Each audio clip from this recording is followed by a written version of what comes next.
आवाज सर्वसामान्यांचा। कातरखटाव गावठाण 10:30 ते 11 वाजता अचानक विद्युत प्रवाह वाढल्याने घरातील तसेच व्यापारी, दुकानदार, शाळा, दवाखाना येथील ठिकाणी इलेक्ट्रॉनिक उपकरणात बिघाड तर जळाल्याने व्यापारी वर्गाचे लाखोंचे नुकसान झाले।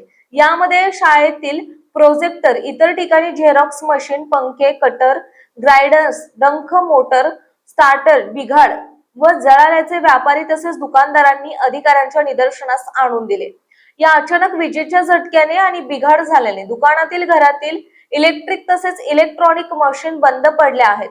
ऐन उन्हाळ्याच्या दिवसात वीज व्यवहार अनेक व्यापारी वर्गांचे व्यवसाय अवलंबून आहेत। अशातच समस्त व्यापारी वर्गांना जोर का बसल्याने वस्तू दुरुस्त करून मिळणार का आणि कधी मिळणार अशी संभ्रमावस्था झालेली दिसून येते।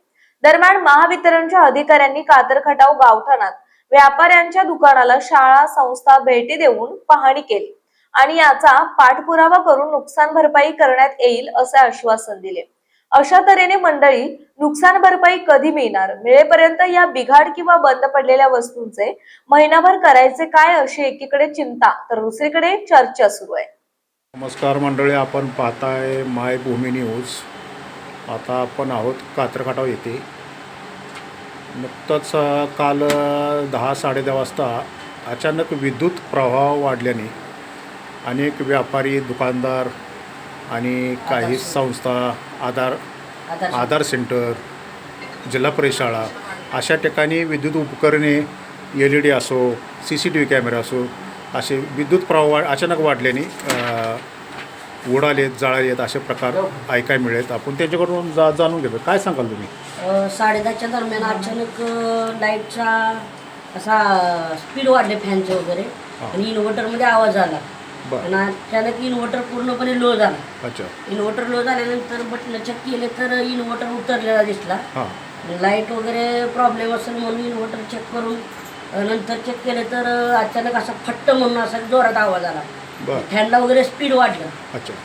त्याच्यामध्ये तुमचे जे दोन्ही लॅपटॉपचे चार्जर, कॅमेरा, हा कॅमेराचा पूर्ण स्क्रीनच दिसायची बंद झाली अचानक, आणि कॅमेराही बंद पडला आणि झेरॉक्स मिशनमध्ये पण आवाज आला। झेरॉक्स मिशन पण वाजत नाही। तिन्ही लॅपटॉपचे चार्जर, इन्व्हर्टर नंतर चार्ज झालेला आहे, पण आवाज आल्यामुळे तो बंद झाला होता। PC हा पण बंद झाला आणि 1-2 बोर्ड आहेत, एक बोर्ड, 2-3 बोर्ड, त्या तिकडला बोर्ड, इकडला बोर्ड, दोन्ही बोर्ड बंद झाले। चार्जर 2 बंद झाले आणि नेट राउटरचा एक चार्जर। बरं, आता काय नक्की मग ते घटना घडल्यानंतर काय तुमची परिस्थिती काल दिवसभर? त्यानंतर आम्ही चेक केलं, बाहेर बघितलं तर सगळीकडे तसा प्रकार आवाज यायला लागला। एकमेकांकडे चौकशी केल्यानंतर आवाज आल्यावर आम्ही बटणं वगैरे, बोर्ड बंद करण्याचा प्रयत्न केला। त्याच्यानंतर आम्ही कॉल केला वायरमॅनला की बाबा, तर ते म्हणले लाईट व्होल्टेज वाढल्यामुळं प्रॉब्लेम आला आहे। त्याच्यानंतर आम्ही MSRBला जाऊन एक अर्ज दिला। त्याच्यावर काय कोण चेक करायला वगैरे आलेलं नाही। त्याच्यानंतर आम्ही नवीन चार्जर वगैरे आणून, आणि आधार सेंटर असल्यामुळं आपल्याला सेवा द्यावी लागते, त्याच्यामुळे आम्ही नवीन चार्जर आणून लॅपटॉपवर तात्पुरतं काम चालू केले, पण कॅमेरा वगैरे काय चालू झालेला नाही। झेरॉक्स मिशन ही बंदच झालेली आहे, ती पण चालू होत नाही। काही गोष्टी जे महत्त्वाचे ते आम्ही इमर्जन्सी नवीन मिशन घेऊन चालू केलेलं आहे काम। अच्छा, किती ठिकाणी गावात असे गावात तरी बऱ्यापैकी 2-3 मोबाईल शॉप आहेत, त्यांचे पण बरे नुकसान झाले। स्टेशनरमध्ये झेरॉक्स मिशन आहे, मोबाईल शॉपिंगमध्ये झेरॉक्स मिशन आहे, त्यांची बंद झालेली आहे, आणि बऱ्यापैकी फॅन बंद झाले, लाईटचे प्रॉब्लेम झाले। तर याच्यावरती येऊन त्यांनी चेक करावं। अधिकाऱ्यांना फोन संपर्क केला आहे, ते येतो बोलले, अजून काही ते आलेले नाहीत। किंवा ते म्हणजे आमचे वरिष्ठ अधिकारी येऊन तुमचं चेकिंग करून त्याच्यावर निर्णय घेतले, म्हणून अजून कोणी येऊन दाद घेतलेली नाही कालपर्यंत। तर अशा तऱ्हेने मंडळी, काही अनेक ठिकाणी उपकरणे जाळलेली आहेत आणि यांचं म्हणणं आहे की अधिकाऱ्यांनी अजून इथे भेट दिलेली नाही, की नुकसानीची पाहणी केलेली नाही असं त्यांचं म्हणणं। तुमचं नाव सांगा, सेंटर नाव सांगा। माझं गणेश सकड ग्रामपंचायतमध्ये आधार सेंटर आहे। ग्रामपंचायतमधून लाईट चालू असल्यामुळे आम्ही तिथं डिपो शुरू बंद करण्याचा प्रयत्न केला, पण हा प्रकार आम्हाला वाटलं इथंच होतो, पण वरून झाल्यामुळं ते अगोदरच बऱ्यापैकी आवाज येऊन मिशनी बंद पडले होते। लाईट आल्यानंतर आम्ही चेक केल्यानंतर आमच्या लक्षात आले की मिशनी बंद झालेली होती। तर आज या ठिकाणी महावितरणचे साहेब आलेले आहेत आणि देखरेख चाललेली आहे, कुठे काय झालं, व्यापारी, संस्था, मुक्तमुक जे कोणाच्या दुकाना व्यापारी घरगुती उपकरणे कोणाची जळलेत शाळेला भेट दिलेली आहे जिल्हा परिषद शाळेत. तिथे काय प्रोजेक्टर CCTV असं झालेलं आहे. तर त्यांच्याकडे आपण आता काय पाठपुरावा साहेब तुम्ही करणार?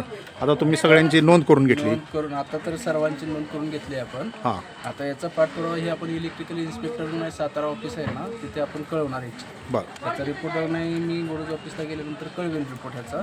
अच्छा. गेल्यानंतर इलेक्ट्रिकल इन्स्पेक्टर साहेब येतील आणि आल्यानंतर त्याचा पंचनामा करून जे काय आहे जर ते पूर्ण ते चेकिंग करतात, पंचनामा करून ते त्या पद्धतीनं जे योग्य असेल ती कारवाई करून देतात आणि त्या पद्धतीने ते आपल्याला सांगून देतात की ह्यांचं एवढं नुकसान झालं तर ते तसं लेखी स्वरूपात महावितरणला कळवून महावितरण परत ह्यांची दखल घेऊन त्यांचं जे काय आहे त्या गोष्टी पूर्ण करतात. ह्याला किती अवधी जाईल आता?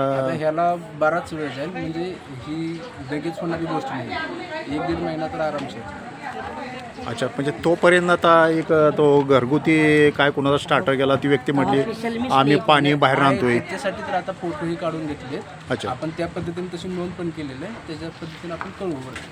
ते ऑफिशियल मिस्टेक ते चालू करावे लागणार. आता नाही आधार आहे सेंटर आहे. त्या गोष्टी आता तुमच्या ज्या काय रेग्युलर वापरात गोष्टी आहेत त्या आम्हाला चालू करूनच घ्यावं लागणार आहे. त्याच्यामुळे त्या बंद ठेवून काय झेरॉक्स फायदा? वगैरे मोठी म्हणजे काय वस्तू आहे होणारच ते नाही. बंद राहील. अच्छा. तशी आम्ही कॅमेरा वरती बंद नोंद झाला, कळवतो. झेरॉक्स झाले, त्याचा 3 काही लॅपटॉप विषय चार्जर येणार बंद नाही. झाले. कारण आहे या रेग्युलर आपल्या ज्या घरगुती गोष्टी आहेत त्या वापरात आणाव्याच लागणार आहेत, त्यामुळे त्या बंद ठेवून काही फायदा नाही. त्यामुळे ह्या गोष्टीची वरती नोंद तशा प्रकारे कळवली जाईल, काही अडचण नाही. तर अशा तऱ्हेने मंडळी दिडवाग साहेबांनी इथे कातळमध्ये व्हिजिट दिलेली आहे आणि व्यापाऱ्यांशी चर्चा करून सगळ्यांची नोंद करून घेतलेली आहे आणि ह्याच्यावर हे करून सगळ्याची चौकशी आणि वस्तूंची पाहणी करून नुकसान भरपाई देण्यात येईल असे आश्वासन दिलेले आहे. आपल्या परिसरातील महत्त्वाच्या बातम्या पाहण्यासाठी मायभूमी न्यूज चॅनलला यूट्यूबवर सबस्क्राईब करा आणि बेल आयकॉन प्रेस करा.